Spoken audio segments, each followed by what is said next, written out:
Magandang hapon mga kabay. So ito yung pangalawa ko na approve repair. Ang job number nito 39337. So ang model nito mga kabay DWP 849X.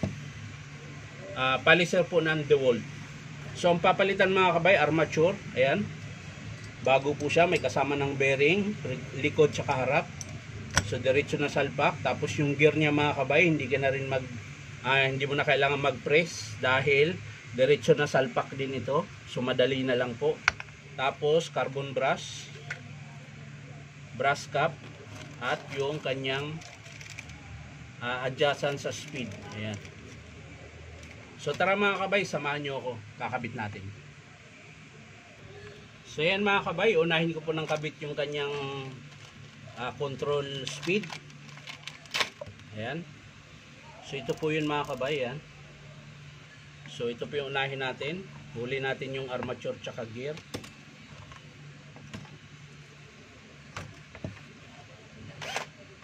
So sa pagkabit yan mga kabay, kailangan yung iangat yung kanyang module. Ayan. Module ang tawag nito mga kabay. Minsan nasisira din po ito.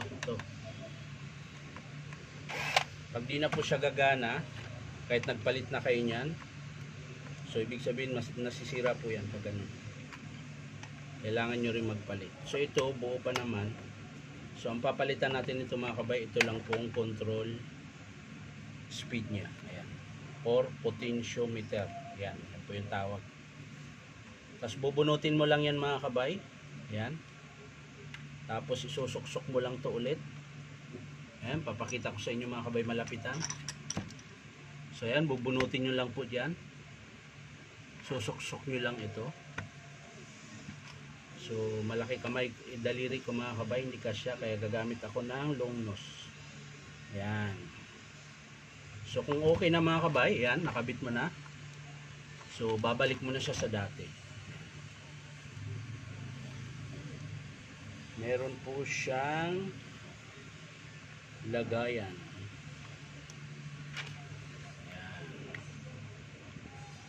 Pag na okay na, so balik natin yung kanyang, ayun, hirap maglagay ng screw mga kabay, maliit, so kailangan muna ikabit. Ayan, bago nyo higpitan,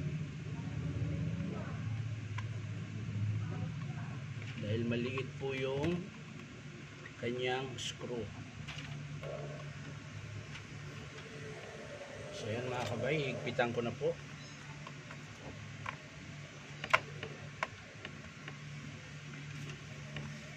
Siyempre yung kabila mga kabay.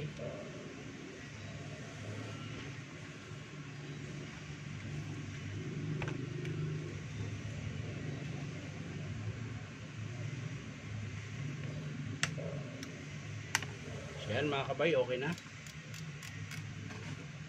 So babalik na po natin yung module nya. Yan, tapos ayusin natin. At italalagay natin yung takip ulit. Yan, lagay natin yung screw.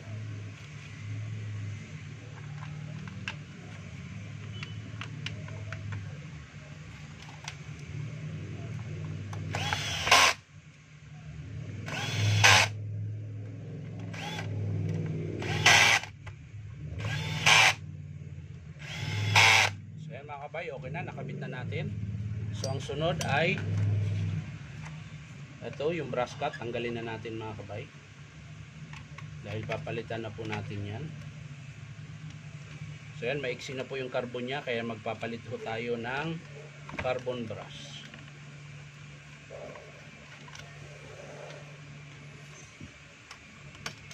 So yan mga kabay, kakalasin na natin yung kanyang gearbox. Meron pa dito.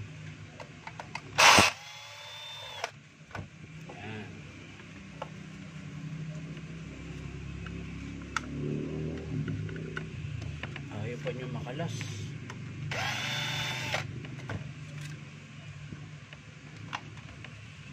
Kapit to po ka. Yun. Siyempre yung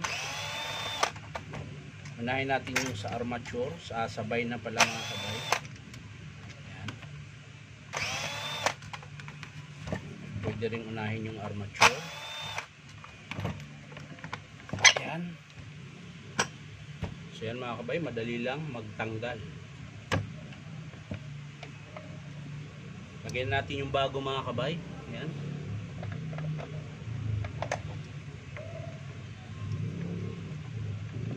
Ayan. Tapos balik natin to, yung kanyang gearbox, at i-screw natin.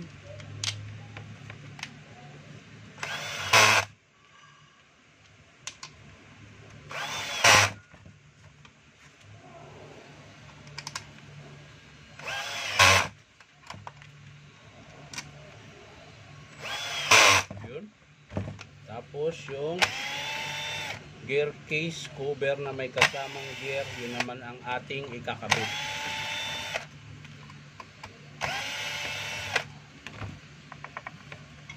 So pag matigas mga kabay, yan, alug-alugin nyo lang dito. Sungkitin nyo ng flat screw. So yan. So hindi na ako maglalagay ng grasa mga kabay dahil marami pa po. Ayan. So yan, ganun lang po ang pagkabit. Kung paano nyo kinalas mga kabay, yun din po ang pagkabit.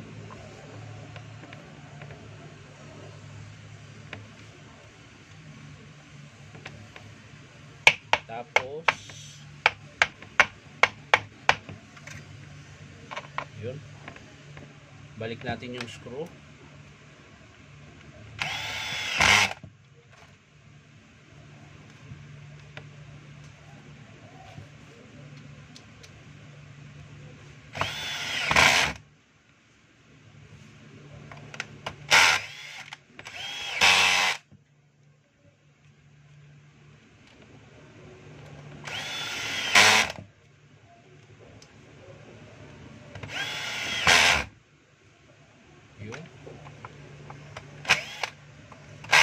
So hindi po siya lapat mga kabay, kaya kailangan nating luwagan.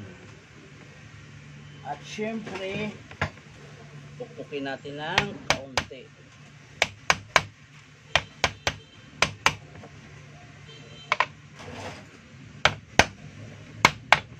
Yun. So pwede na natin higpitan mga kabay. Kung ayaw niya pa rin, bakit? Ewan ko na lang sa kanya.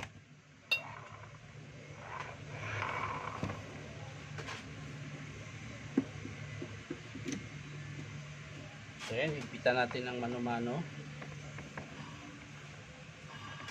Yan.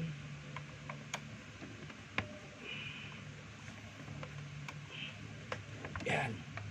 So okay na siya mga kabay. Balik natin yung kanyang rubber cover. Yan. Panghuli na natin ikabit yung kanyang carbon brush.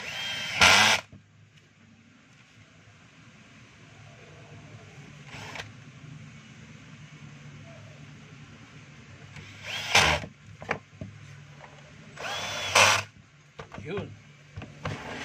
So next ay carbon brush mga kabay. So ito yung bagong carbon brush.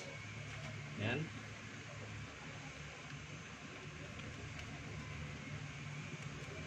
So lalagyan na natin yung takip mga kabay. Ayaw pa makisama. Pumipiglas pa, pumipiglas. Yan talaga yan mga kabay, pag bago yung spring. Medyo matigas. Yan, pumasok din siya.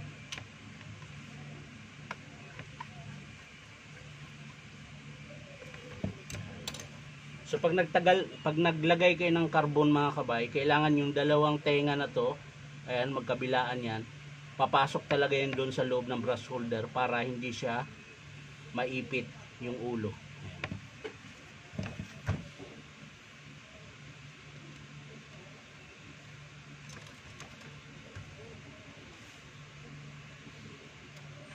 So iikot nyo lang siya mga kabay para pumasok po siya doon sa may kanal po yan mga kabay. Kaya po siya may tenga-tenga. Dahil meron pong pagpapasukan yan. Yung iba tinatanggal yan mga kabay. Pinuputol nila. So ayan mga kabay. Okay na.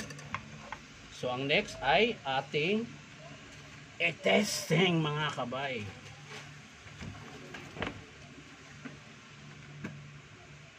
So kailangan natin ng adapter dahil iba po yung saksakan niya. Ayan, naka number 600 po yan. So lagay natin sa pinakamataas. Diba pinakamataas? 3.5.